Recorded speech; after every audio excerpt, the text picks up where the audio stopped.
States, for which it stands, one nation, under God, indivisible, with liberty and justice for all. Victor, would you lead us in prayer, please? Father God in heaven, we thank you for this wonderful day that you allowed us to be in today. We thank you for the city of Monte Vista. We thank you for the staff. We thank you for the council. God, we give you all glory and honor. We ask that you will have your perfect will with this council. In Jesus' name we pray. Amen. Amen. Roll call. Lorena? Councilor Howard? Here. Councilor Locke? Here. Councilor Lorenz? Here. Mayor Pro Tem Segala? Here. Mayor Becker? Here. A quorum is declared. Modifications to the agenda? Yes, sir. We will be removing N1 and N2 off the agenda. We make a motion to approve the modifications to the agenda. Second. It's been moved and seconded to approve the modification to the agenda to remove N1 and 2 staff proposal reports and actions. Is there any more discussion? Lorena? Councilor Howard? Aye. Councilor Locke? Aye. Councilor Lorenz? Aye. Mayor Pro Tem Segala? Aye. Mayor Becker? Aye. Motion carries to approve the modification to remove N1 and N2 off the agenda, staff proposals, reports, and actions. Approval of consent agenda, minutes from regular meeting from February 16th, 2023, and review and approval of accounts payable. Make a motion to approve the consent agenda, minutes of regular meeting, and the review and approval of accounts payable. Second. It's been moved and seconded to approve the consent agenda for the minutes of regular meeting from February 16th, 2023, and review and approval of accounts payable. Is there any more discussion? Lorena? Councilor Howard? Yes. Councilor Locke? Aye. Councilor Lorenz? Abstain. Mayor Pro Tem Segala? Yes. Mayor Becker? Aye. Motion carries to approve the consent agenda for the minutes of regular meeting on February 16, 2023, and the review and approval of accounts payable. All right. We'll move to proclamations, communications, and appointments. Cream Festival 40th year celebration. Do you have a presentation? We don't. No, we're honoring them and We're doing the recognizing the 40th anniversary. You just proclaimed it. We can tell you how cool our event's gonna be. Right? You want? How many vendors you guys got? Why don't you guys give a quick little rundown, please? State your name for the record. Jenny Nearing with the Crane Fest Committee. I'm here with Deb Callahan. Our vendor booths are sold out.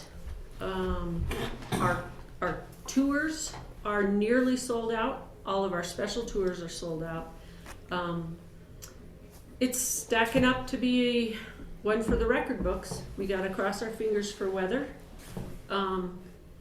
We're excited to host it in the brand new Sky High facility. Every vendor will have a leak-free booth, which can't be said from our previous decades of doing Crane Fest.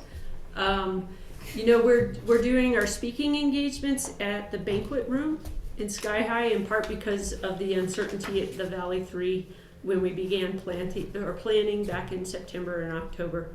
We like to have our speaking events at the Valley 3 because it brings people downtown. Otherwise, everything happens on the outside of town.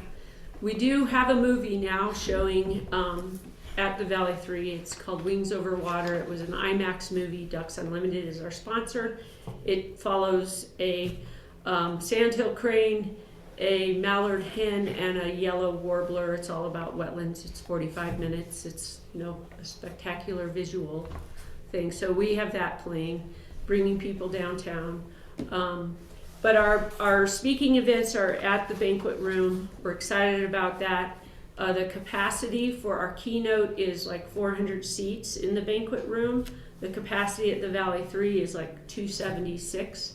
So, and we're gonna exceed 276. So our new facility means that more people can can come and enjoy. So this is our first normal Crane Fest since 2020. Crane Fest was the very last normal thing that occurred in March of 2020, and now we're returning to our full schedule. So it's stacking up to be really good, and like I said, please cross your fingers for weather, because if our weather is good, people drive over the pass and come and enjoy all that we have and spend their money here. Very good. So, any questions? Where's the petroglyph? Where's the what? Says here there in 1984 there was a 6-foot long petroglyph. And There is- proclamation. There, I'm not sure I what wrote that the is. proclamation. We're gonna read the proclamation. So the festival, the first festival was in 1983. The festival was originally established because people were excited to see hooping cranes. There were hooping cranes part of this population as part of a recovery effort for the hooping crane. It was a cross-fostering effort, which means they took the egg of a hooping crane and put it into the nest of a sandhill crane, hoping to rear the crane. It worked spectacularly, except that the foster child, the hooping crane, thought it was a sandhill crane. So when it became sexually mature, it looked to mate with other sandhill cranes, which of course would make a hybrid, and they didn't want that. So, but they're long-lived birds, and so they persisted in the population for years. So in the early days of the Monte Vista Crane Festival, it was all about what field did you see the hooping cranes. So you'd see 2 or 3 white, large cranes in with the thousands of sandhills. This is the oldest birding festival in Colorado. It's one of the oldest in the nation. It's a pretty special thing, and we got 20,000 sandhill cranes that pass through our valley twice a year. There's a lot of talk about how spectacular Nebraska is, but Nebraska doesn't have 14,000 foot peaks in the backdrop of their crane viewing. So we have always felt like if you really want a stunning experience, then come see sandhill cranes with 14,000 foot peaks in the backdrop. And many of our locals don't really appreciate the spectacle that's 8 miles down the road from them. A lot of people drive between Monte Vista and Alamosa and think, yeah, I see the cranes. And they think that the couple hundred that are in the fields off of Highway 160 are what people come to see. But that's not at all true. If you haven't been down to the refuge for sunset or sunrise and you've seen 5,000 birds lift up at the same time and they're flying at a low elevation, you can hear their wing beats, they're calling, the sangres are pink, it's spectacular. And if you see that, you'll understand why people come and spend their weekend here and drive great distances. So go take it in. Sounds great. All right. Well, we appreciate your support. The city is an important partner in our Crane Festival, so we appreciate it. We're excited for the new building. For I you know. guys as well. It's Yeah. awesome. Anything to add? Yeah, a couple things. Deb, state your name.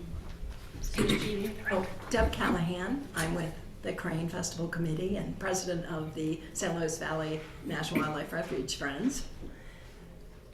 Thanks to Jenny, this year we have a new event on tomorrow morning. We're going to have how many kids? Well, we're going to have the Kids Connection go down. Like a refuge staff member is going to load the bus and take them on a tour as if it was a Crane Fest tour, and I think there's going to be 30 kids. Yeah, so that's a new event this year. We've been trying to get that going in the last few years, just never got it off the ground, but this year it's happening. So we're really excited to get those kids out there to see the thousands of cranes at once. And then we were contacted by the Latino Outdoors Group out of Denver, and they got funding to bring 27 people down. So this year we're going to have, first time on one of our bus tours, we're going to have an English to Spanish translator on the tour. And that's something we hope to foster in the future and, try to do that, especially for our main crane tours. So a couple new things this year going on. Cool. That's all I have to add, but thank you. That's awesome.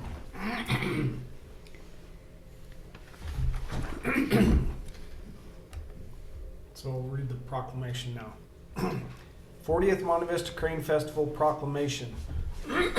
Whereas the Sandhill Cranes have returned to the Monte Vista area for 2,000 years, and whereas in 1984, the site in the Rio Grande National Forest was initially recorded as the site of the majestic migration of the cranes by 6-foot-long petroglyphs, and whereas for millions of years the Sandhill Cranes leave their winter grounds and Bosque del Apache National Wildlife Refuge in New Mexico and travel north.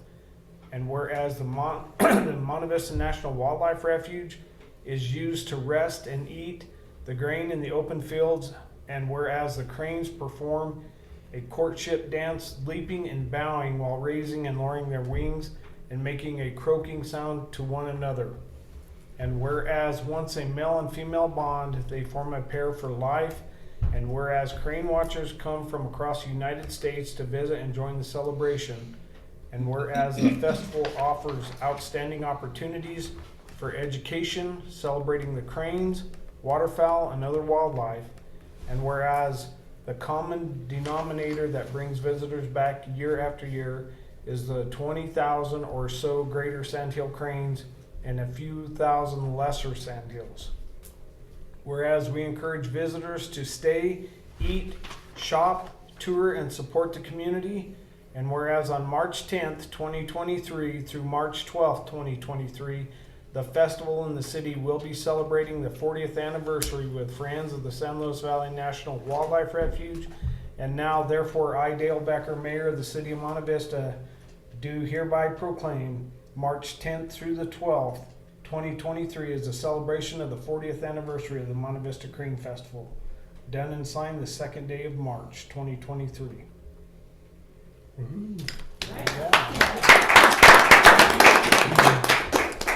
Thank you for all your hard work to get this, continue it on. Thank you. We'll Yeah. see you out there next weekend then. Yeah. I'll be there. Yeah. And Go mingle with all our visitors. yeah, And, it's and, pretty impressive. and see them discover and recognize the special place that this is. And don't forget, we'll be premiering the movie that we showed you the preview of a couple months ago. But it's the video that we did about the Crane Festival, the grant that we had from Colorado Tourism and matching by the Chamber and matching by the Friends of the San Luis Valley Refuges. That'll be premiered on Saturday before the keynote at 7. And if you miss it, it'll be shown again on Sunday evening at 5 before the last showing of the Wings Over Water movie at the Valley 3. Yeah. And the movie's free too, so that's just like, bring them in. The trailer on the Wings Over Water, Yeah, it's just amazing. Yeah. I don't know how they get that video or Yeah. the shots that they get. It's just beautiful. yeah. Yep. Okay, well, thank you guys. Thank you. Thank you. Citizen comments. City Council welcomes your unscheduled comments. Please limit the comments to 3 minutes. Council will not take action at this meeting. Where's Margot been? I've heard that she's been ill. She's recovering. Okay. I talked to her a few days ago, and she's recovering. She just isn't allowed. She's not allowed to drive or do anything like that. So she really can't get here. She's doing well. Good. We have no There's the scheduled. Margot report. We have no scheduled appearance, no public hearings. Licensed liquor renewals, modification of premises for Safeway store. Who's doing that one? They are on Zoom. Oh. Okay, and that modification, or all that was in the packet, right? Yep. Okay. Good evening, Authority. My name is Brandon Sandberg. I'm an attorney with Dill & Dill. My attorney registration number is 42507. And with me this evening virtually is Denise Medina. She is the store director of the Monte Vista Safeway, and we want to thank you all very much for having us this evening. Thank you for being here. And with the licensing authority's approval, I'd be happy to have Ms. Medina testify to give the authority a little bit of information on what we're doing, why we're doing it, and then to answer any questions that the authority may have for us. That'd be fine. Thank you very much. Ms. Medina, can you please introduce yourself to the authority and specifically state what your role is with the Safeway Monte Vista location? Okay, my name is Denise Medina. I am the store director at the Monte Vista Safeway. I've been with Albertsons Safeway for about 1 year and 4 months. Prior to that, I have 20 years of retail experience through Walmart. So I'm pretty new to the store, but what we're looking at is making it easier for a one-stop shop, expanding to having wine. So our travelers, that come throughout the year, headed to Fun Valley or anything like that, they can do a one-stop shop, pair meals with wine and something in that nature like that. Okay, Ms. Medina, let's step back a little bit. With the modification of premise, we're requesting it as a result of Proposition 125, where the Colorado voters did request that there be or approve that there be wine in grocery stores. Is that right? That is correct. And currently our store has approximately 20 linear feet of alcohol product display, and we are looking to increase that. So we will be approximately 45 linear feet of alcohol product display. Is that right? That is correct. Okay. And Ms. Medina, you spoke a little bit about the convenience factor that you're trying to provide for your customers, kind of a one-stop shop. What type of demand have you been receiving from your customers regarding the sale of wine? There's been a pretty large request. I've seen it throughout this retail and others through the San Luis Valley, where people coming through vacationing would like to do a one-stop shop where they can just come purchase their groceries and get their wines and their alcohol in one stop. And are you receiving those customer demands not only from the tourist visitors, but also from your locals as well? We are, because we carry rewards when you purchase things. So they've been also asking, when are you going to carry wine? It's just they can get benefits off of it, and it's a one-stop easy thing. So we do have a lot of local demand for it as well. And as the store director, is that important that you are providing the products that your customers are demanding? Yes, it's important to provide consistency, because with Albertsons Safeway, there's other stores that have already, through different areas in different states, that do carry wine, and trying to keep that consistency, coming through. Well, at my Safeway, they carry wine, and why don't you? So we're trying to keep it real consistent with the name and the brand. Okay. And let's talk a little bit about the location of the alcohol product display. The additional linear footage would be in a similar part of the store. Is that fair to say? That is correct. It is facing outwards in a northern direction, right in an open alley, right in the action where it is, the main line going into produce, where you get your cut fruits and your salads. Will you talk a little bit about the monitoring that currently occurs in that area and the increase in monitoring that you're going to make sure happens if wine is put in the store? Yes, I actually met with Kristen Dabadou today from security. We do have our security cameras, plus also we just provide our alcohol sales training that we've gone into. So there is direct camera contact with that open area. And what type of monitoring from yourself, the other managers, the employees, what else are you going to be doing to make sure that we stay a responsible seller of alcohol? The big thing is right now, like I said, I have the alcohol and beverage sales training that we re-implemented within the last couple days, and this with every registered trained associate that is on the register, they have to ID every single individual who is purchasing alcohol. And it has to be verified, an actual ID. It cannot be overrode. Okay, and that's part of your point of sale system, is that correct? That is correct.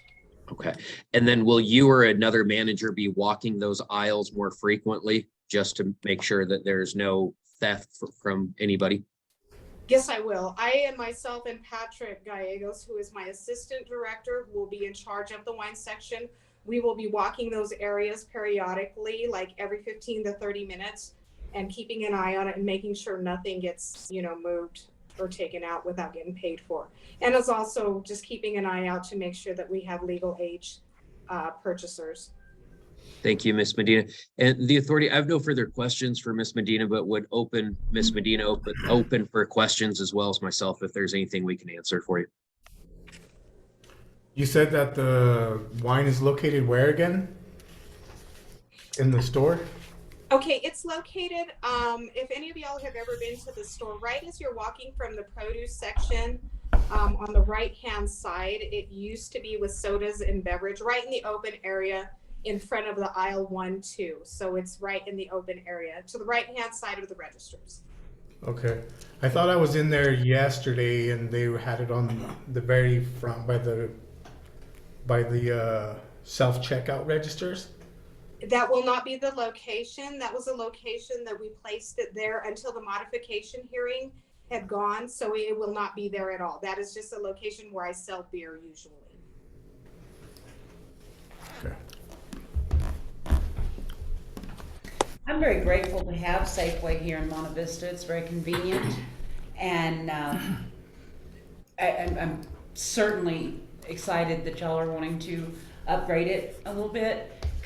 But just in general, could you tell me when the last time that our Safeway, our Monte Vista Safeway, was upgraded? To maybe be a good competition to the Alamosa Safeway?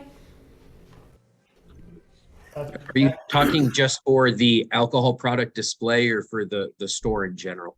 Well, just the store in general. When was the last time it was updated? We're getting off track of the direction of the alcohol use. That'd be a question to have with her later on. Okay. Gene? Ms. Medina, Gene Ferry, City Attorney, is there an automated system of a buzzer or something in the self-checkout area if someone brings alcohol there and they're checking out alcohol and groceries both? Yes, it does. I have an attendant because I have 4 self-checkouts and 1 attendant that's there at all times. When it does, it prompts through and it rejects it and it flashes a light up above from the register on the pole that alerts them that the customer needs assistance. Okay, thank you. Chief, have we ever had any issues or anything? No, I would say, in fact, I would say that as far as security and stuff, Safeway probably has some of the better security in all the stores around here. They're very easy to work with. They're very responsive to anything that we need. So, yeah, I have, and I use Safeway quite a lot. So between here and Alamosa, so and their systems are very well advanced, and they do a good job. So I have no issues with it at all. Thank you. Thank you, Chief. Anybody else have any questions? Is all their paperwork in order? Yes. I didn't hear you, Jason, I'm sorry. I just asked if their paperwork was in order.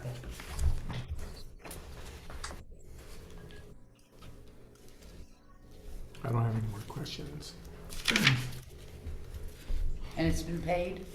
Everything's in order as far as paperwork is all. Okay. Yep. Just need a motion. I make a motion to modify for the modification of premises for the Safeway license. Seconded. It's been moved and seconded to approve the modification of the premises for Safeway store number 46. Is there any more discussion? Lorena? Counselor Howard? Yes. Counselor Locke? Aye. Counselor Lorenz? Aye. Mayor Pro Tem Segala? Aye. Mayor Becker? Aye. Motion carries to approve the modification of premises for Safeway store number 46. Thank you so much. And I'm sorry, just for the record, is it Safeway store 2810, but it's Safeway 45 Inc. or 46 Inc. 4060 4060. Safeway stores 46 Inc. doing business as Safeway store 2810. 2810. Thank you. Thank you all so much for your time. We really appreciate it. And your staff has been fantastic to work with and very responsive, and we really appreciate it. So thank you. Thank you. Thank you. Thank you for being Thank here. you. Yeah. Good night. Good night. Let's take position. Opioid contract, or opioid settlement, I'm sorry. So if you all remember, it's been a while ago, but you had approved whatever funding we would get from the opioid settlement would be pooled with the other municipality and counties within the San Luis Valley. County-wide and municipality-wide, it's less than $200,000. And so the San Luis Valley decided that we were going to try to set up our own opioid treatment center. And so we've been having regular meetings as a group. Commissioner Lori Lasky from Alamosa has been chairing those and trying to move this forward. And so there has been a recent settlement between Teva Pharmaceutical Industries, Allergen Finance, Walmart, CVS Health, and CVS Pharmacy, and Walgreens. And so we've received more documentation from the Attorney General's office asking if we want to pool our funds and use it all consolidated within the San Luis Valley. This amount that we're going to be collectively, the state will collectively be receiving is, they're all scattered out, a bunch of money, many millions of dollars. 800, How much? like 800 million. Like 800 million. And so it will be poor rationed for Monte Vista. And so I am requesting that you all sign on, and whatever we would be receiving, that we go ahead and use it with the other San Luis Valley counties and municipalities so that we can try to come up with a treatment facility of some sort. But I do not have a grand total for you of what our amount would have specifically been. What a benefit that would be. It would be big. Big. I mean,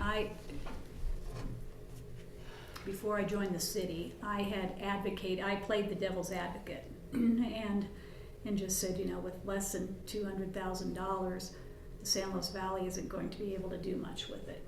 And that maybe we should join Pueblo and have one big regional facility.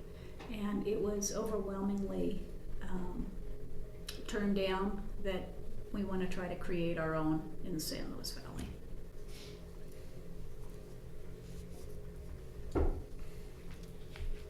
And so that just takes a motion from us. I make a motion to approve our settlement from Monte Vista to be combined with the rest of the valley. Second that. It's been moved and seconded to take Monte Vista's portion and combine it with the San Luis Valley portion so we can move on and do something better, positive. Is there any, for the opioid settlement, is there any more discussion? Lorena? Counselor Howard, Aye. Counselor Locke, Aye. Counselor Lorenz, Aye. Mayor Pro Tem Segala, Aye. Mayor Becker. Aye. Motion carries to approve the Monte Vista 2023 opioid settlement to be combined with all of it, the San Luis Valley. Thank you. Thank you. We'll move to staff reports. Chief, you're up first.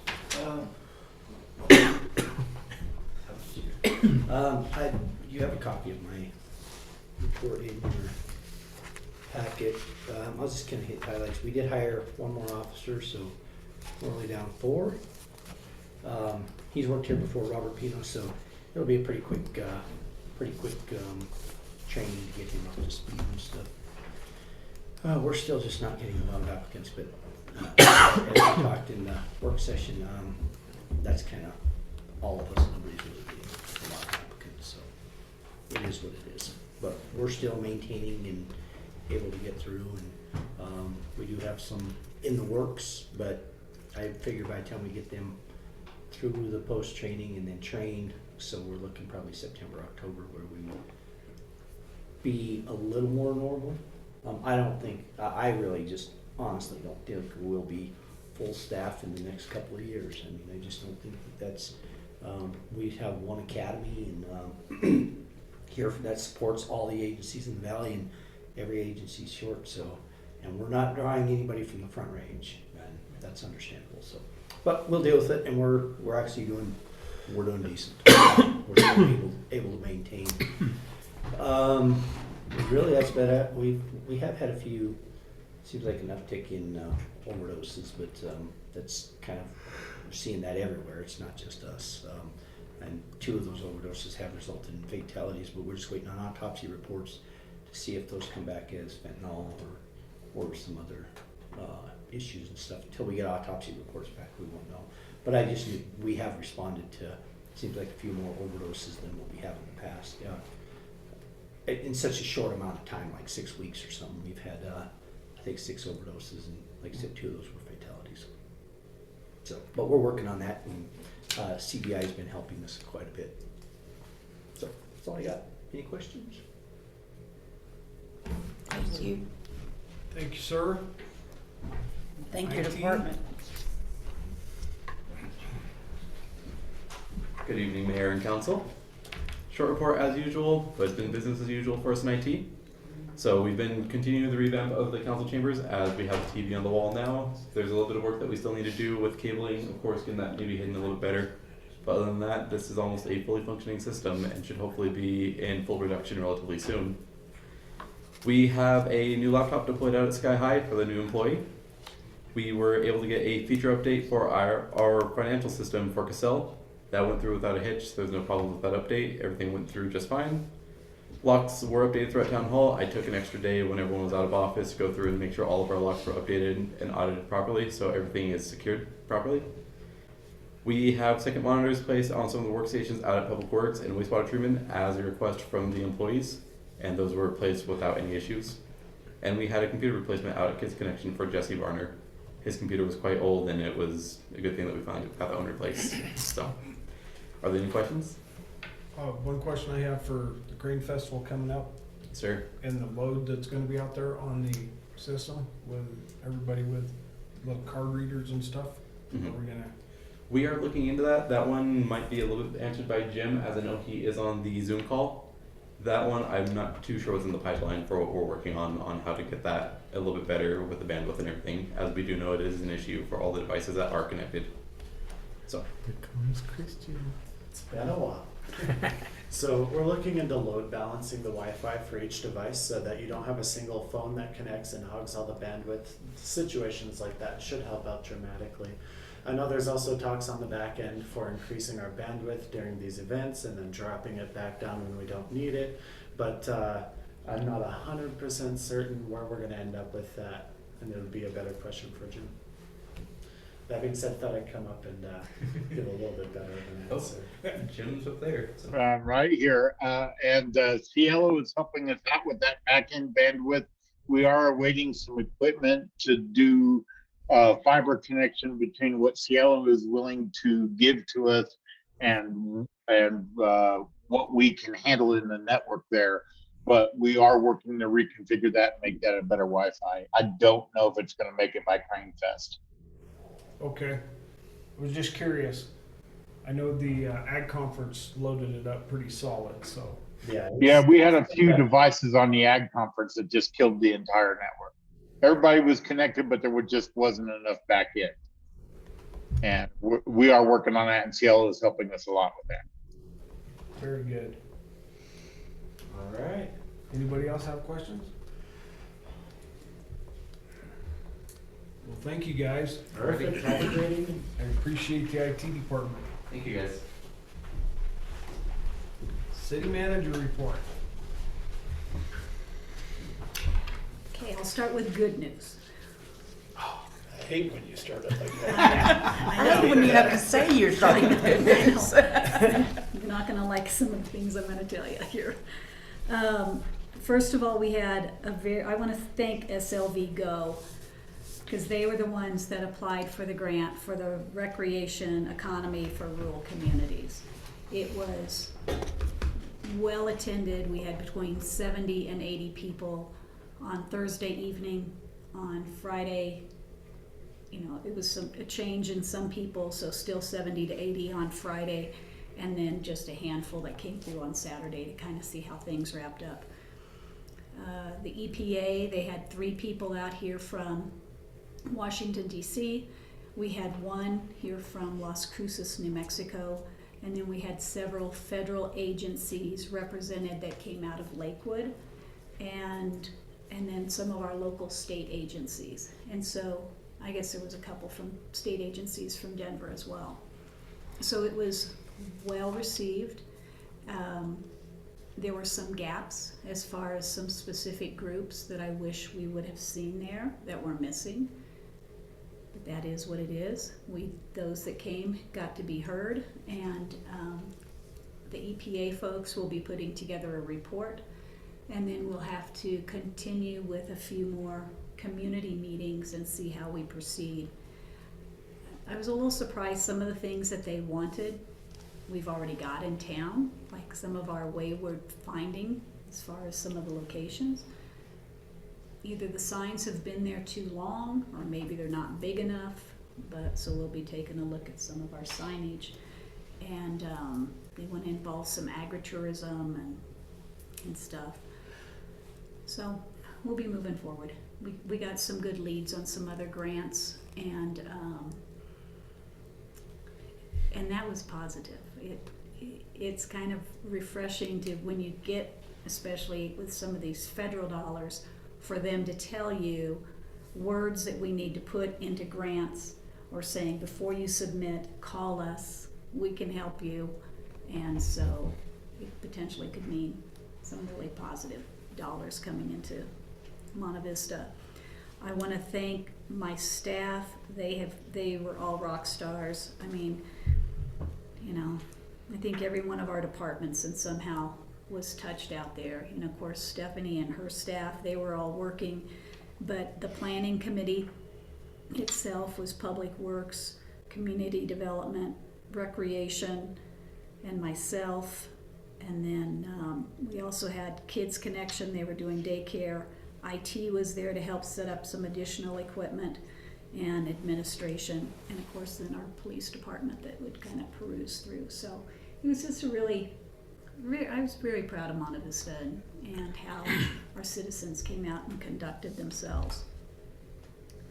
We've started meeting with the group that we got the grant for with Downtown Colorado Inc. They are the ones that are doing the business plan for out at Sky High, and then also for the hotel. So we'll be setting up a time when they'll come in and address you guys and tell you what we're doing to move that forward. I received word today from the State Department of Homeland Security about the congressional earmark that we got through FEMA for the generator showers and RV spaces out at Sky High. So we'll be making that application, because those dollars then have to come to an agency. So FEMA will give it to State Homeland Security, and then Homeland Security will send it down to us. And we still need to raise about $275,000. So I made one presentation today to the local regional El Pumar Foundation, and so I'm hoping that will then help launch however creative we can be to come up with the balance of that. But I feel pretty positive on it. Dervin, Stephanie, and then Heather from the Chamber and I toured our local hotels today. So we had a better sense of what amenities they offer and how we can help support the hotels in our area, and making recommendations when people are saying, especially for the conferences with Sky High, where do we want to stay? So hopefully we can keep more of those visitors, out-of-towners, whoever, here locally. One example, I asked the Movie Manor if they were sold out for Ag Fest, and they weren't, and they should have been. I have no problem recommending what they've got going out there. It's very nice. Okay, the tough stuff. You all are feeling good, right? I need a drink. Yeah. One is the Valley three. So our, this is positive. The proposals were all due yesterday. They were going to NITA. We have at least 2. I don't know, because she had to leave, and so I don't know if there's more in her email or not. But anyway, anything that's dated yesterday will be considered. So we'll be going through them and looking to see that they met the qualifications, and then we'll be presenting, asking the participants then, those that gave, to make a presentation to you all at the next meeting, which is March the 16th. The bad news. So we've been having problems with that projector. So we asked the people, we told them, we want you in person. Don't be telling local people how to go fix it. It's a $12,000 fix. So what's been happening, and again, Nita was working on this yesterday. She wasn't here today, and so I don't have all of the details. But Lowell was out there and was able to take pictures and show me the fix. So this is, the issue is that there was water coming in from a pipe on the roof, that the pipe is to use to suck the warm air out of the room and take it outside. So I'm gonna try to explain these pictures. This picture is the pipe, so it's not the new roof that we installed 2 or 3 years ago. So the pipe came up, the cap on it was fine. Right here around this seam, water was dripping down onto the equipment itself. So the pipe, the cap's fine, the water's coming in through here. So there were stains on the equipment where there had been water. So it's right here. On which equipment? On our projector. Oh. And so we,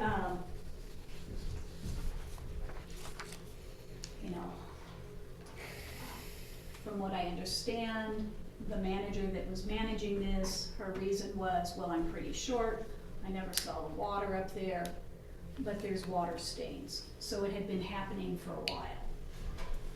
So Lowell went up there and was able to re-secure it and also made it shorter. Yeah. So it's all sealed up.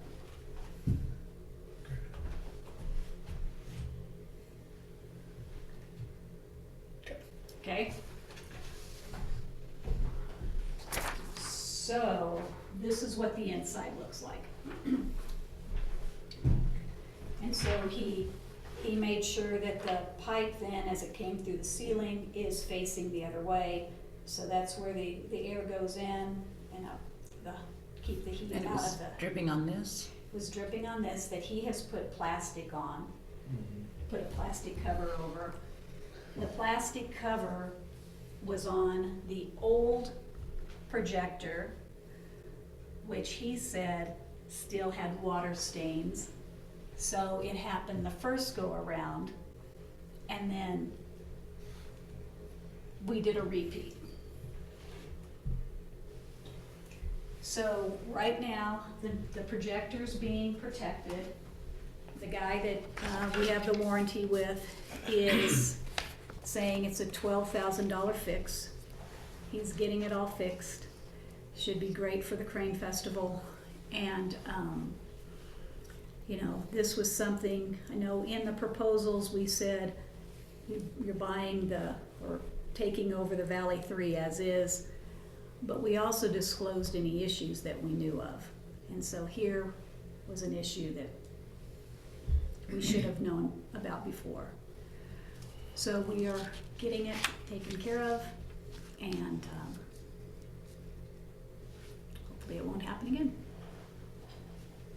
Was there any danger at any time of the water getting into electronic equipment, starting a fire? I don't know, Martha. Well, I'm grateful that it didn't happen. Exactly. And I don't know from, you know, again, I didn't get to talk to Nita yesterday afternoon. So I don't know all the other pieces that she may have had with the conversation with the gentleman that was down here to fix it. But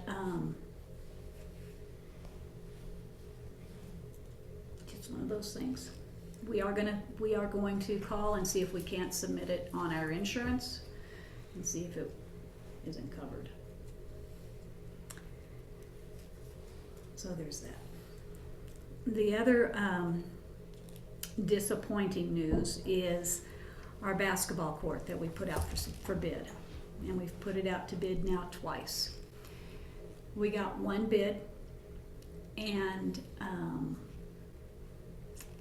it wasn't, Dervin is pretty sure that it's super low ball. I've talked to somebody else in the industry who said, take the deal. But I didn't have enough time today to get enough information to make a recommendation to you. I've been in conversations with Stephanie and Dervin. They have some ideas. But, so this is gonna drag out a little longer than what we had hoped as well. Is it lower than the original buyers that were interested? Yes. Are those buyers still interested? No. But with the contact I made today, he gave me some other venues that we can reach out to if the recommendation is to, let's go ahead and throw it out for one more RFP and see if there's somebody out there. Dervin has also spoken with the statewide school association so that we can maybe push it out through that direction. And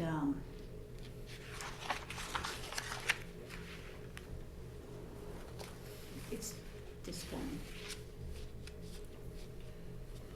So that's my good and bad news for the week.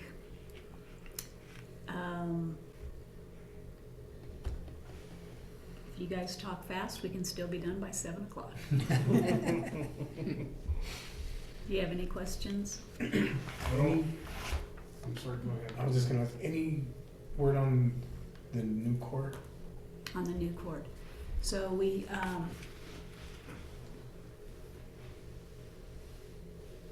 got one bid on the new court as well. And Dervin's happy with that, although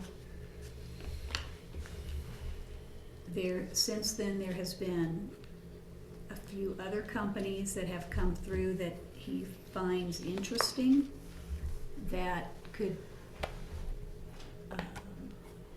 bid on a similar product that may work just as well or better. And so we will come back and ask you if we can put that out for RFP one more time as well. What's the relative difference between our offer to buy the old court and the bids to sell us a new court?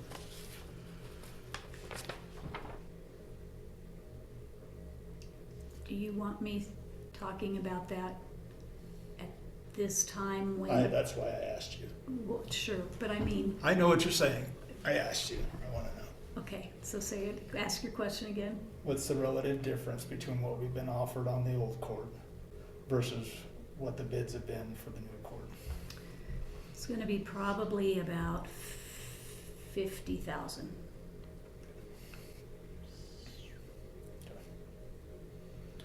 This has just been an unfortunate decision by the previous administration. Yeah, that's where we're at. And also, when we did the funding for the Valley 3, they're supposed to come report to us, Yes, tell us how they're doing with that Okay. first infusion. yeah. So what we told them is we wanted all the bills just to come here. And we told them, close out your checking account and anything balanced we're supposed to get. So I can have Anita give that update the next meeting, as well as getting someone here from the Valley 3. Very good. Any other questions? Okay, thank you. Thank you, Gigi. Appreciate your hard work. Council, committee, city commission, and council reports. Mr. Lorenz. Oh, you're gonna miss it, Dale. You're gonna miss it by a few minutes. I here. started late, so come on. I have to, I was in Kearney, Nebraska, and they have quite the crane festival there as well. So you attended that? I was there for something else, but they have their deal. But they don't have 14,000 They foot don't, peaks. they do not have, there is definitely a difference between San Luis Valley and Nebraska. Yes, definitely. I have nothing. Victor? I don't have anything today. Martha? Yeah, I just want to say that the RERC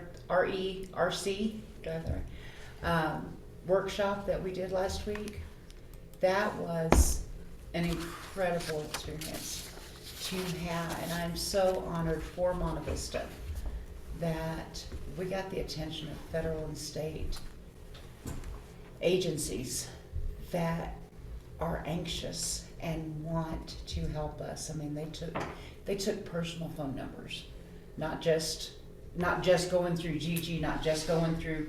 They were like, okay, you know, they would talk to one of the citizens and say, well, what's your phone number? You know, and they would exchange. You know, they are truly interested in us, or they did a really good job at fooling us, one or the other. But I don't think that. I don't want to think that.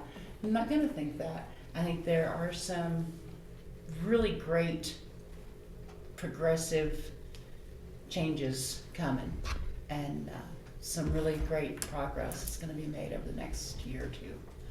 So I'm pretty happy with that, and many of those will continue for, you know, we were talking 5 and 10 year plans even. So that's all I've got about that. Is I was just really excited, and you know, people that just could not make it, I'm very sorry. If you have any way of joining the Zoom meetings after this, is that allowed? Yeah. They'll all be open to the Please public. do be a part. This is a pretty major thing. Very good. Thank you. Mr. Howard? Nothing in particular. I want to thank the IT staff for fixing the Zoom stuff. Jason commented when he was there at the other meeting, and I was on the other night. I mean, I could hear it perfect. It was great. So, Very good. much appreciated on my behalf, anyway. Good. That's it. That's it.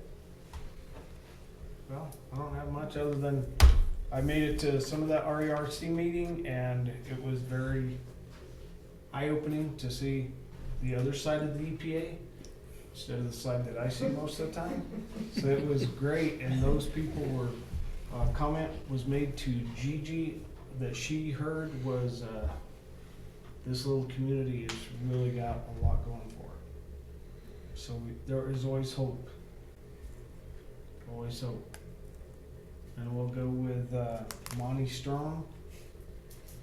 And we will adjourn the meeting until March 16th, 6 p.m. here at Council Chambers. And we're gonna start having the RERC like every other month, right?